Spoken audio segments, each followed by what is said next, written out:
Hi, welcome to my story channel. I'm Grammy Fox.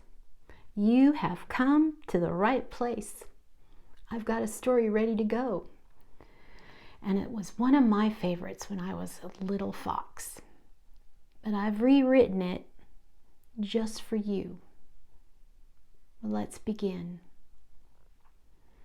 Little Red Riding Hood and the Big Bad Wolf. Now, wolves aren't really bad. They're some of my best friends. But you have to have a villain in a story, okay? Retold by Grammy Fox. Once upon a time, there lived in a country town the prettiest little creature ever seen, named Olive. Her mother was especially fond of her because she had the color of her father's blue eyes and was a reminder of his love.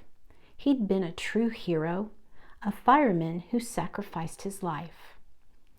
Olive was gifted a red hoodie on her 10th birthday from her grandmother, fondly known as Granny, who was the mother of Red's father. Red loved the hoodie and wore it so much that everyone in town called her Little Red Hoodie. Little Red Hoodie's mother worked at the town bakery, and she heard that Granny was not feeling well.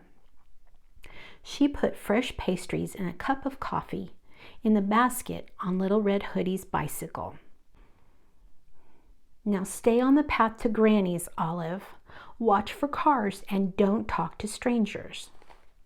Yes, ma'am, I'll be careful.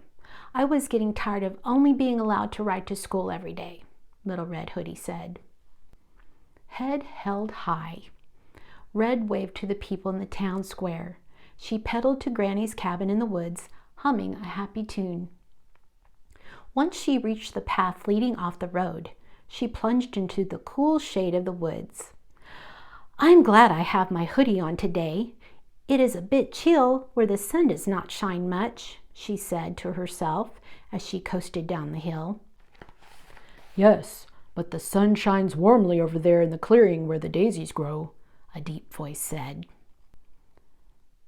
Being startled, Red almost fell over on her bike. She looked over to see a huge wolf running beside her. Oh my! How long have you been there? She asked, but kept going as fast as she could pedal. Long enough to smell yummies coming from the basket on your bike, the wolf said.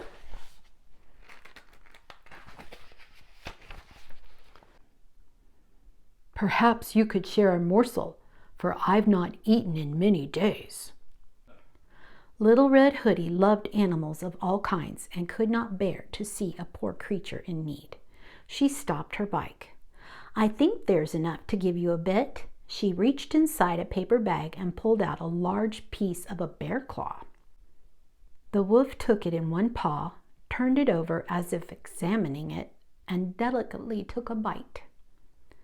Yes, this is delicious, he said. Did your mother make it? Little Red Hoodie smiled and said, She did. Her bakery is the best for miles. Do you know her? The wolf thought quickly and said, I do. She asked me to keep you company as you go to Granny's because she is sick. Little Red Hoodie finished for him. Yes, go to Granny's. And where would that be?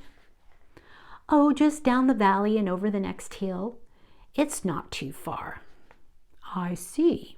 I also see that there are no flowers in your basket. Perhaps you should pick some daisies from the clearing. Sick people appreciate a lovely bouquet, don't you think? I am sure Granny would enjoy them with her pastry and the coffee I smell. What a great idea, Little Red Hoodie exclaimed. You're a thoughtful wolf. Thank you.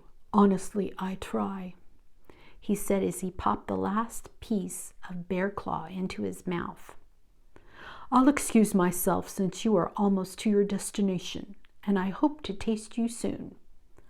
Excuse me? Taste? Little Red Hoodie said. No, dear, I meant to say the morsel you gave me is tasty, and I hope to see you soon. Oh, I see, Red said. She pedaled to the clearing, and the wolf ran to Granny's as fast as his furry feet would go. What do you think's going to happen? 30 minutes later, Little Red Hoodie knocked on Granny's door. "Is that you, Olive dear? Lift the latch and come in. I'm too weak to leave my bed." Red opened the door. "Granny, I'm sorry you are not well. Mom sent a treat." The floor creaked as she walked to the bedroom. "Granny, you must really be sick. You don't look like yourself at all." The wolf, doing his best to sound like Granny, said, "No, I'm not myself today. I feel much better when I've had a tasty meal." Little Red Hoodie set the bag on the stand next to the bed. She leaned in to look closer at Grandma. The wolf had a pink beanie on his head, and written on the front in tiny rhinestones were the words, "Granny is awesome." "Granny, I should have gotten the extra large for you on Mother's Day. Your ears are sticking out." "Don't worry about it, my dear. Better to hear you with." "Granny, I didn't realize what big eyes you have," Red said, for the wolf had Granny's readers sitting on the end of his snout. "Better to see you with, my dear," the wolf said. "Granny, why don't you let me paint your fingernails?" Red said. "Why, thank you. I love that idea," said the wolf. He'd never had a manicure before and pulled his paws from under the blanket. "Granny, your nails have not been trimmed in a long time. Let me do it for you." Red lifted a paw as big as a dinner plate. She was beginning to think this was not Granny at all and must be the wolf in disguise. She picked up the clippers from the stand and snipped the long, jagged nails as far down as she could go. "Granny, your dentures are looking yellow. Would you like to take them out so I can soak them?" Red offered. "No, dear. It's better that I leave them in so that I can eat you." The wolf sprung from the bed, knocking Little Red Hoodie backward. She was in gymnastics, so she flipped and landed on her feet. The wolf chased her round and around the table. Just as Red grew tired and thought she would indeed be eaten, Granny burst through the back door with a broom in one hand and her cell phone in the other. Behind her stood an animal control officer with a dart gun, aiming and shooting the wolf. The wolf fell to the wood floor with a thunk. "Granny, you're alive!" Red ran to Granny's opened arms. "I thought the big bad wolf ate you." It took the strength of all three to load the wolf into the truck.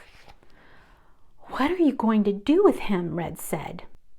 "This big guy is going to the city, and he'll get to live out his days in the zoo," replied the officer. Granny and Little Red Hoodie sat on the porch silently, enjoying the sunshine that trickled through the trees while Granny sipped her coffee. The end. Now, I hope you enjoyed that story. Oh, before you go, I want to tell you something. You are special and you are loved. Don't ever forget that. Bye-bye.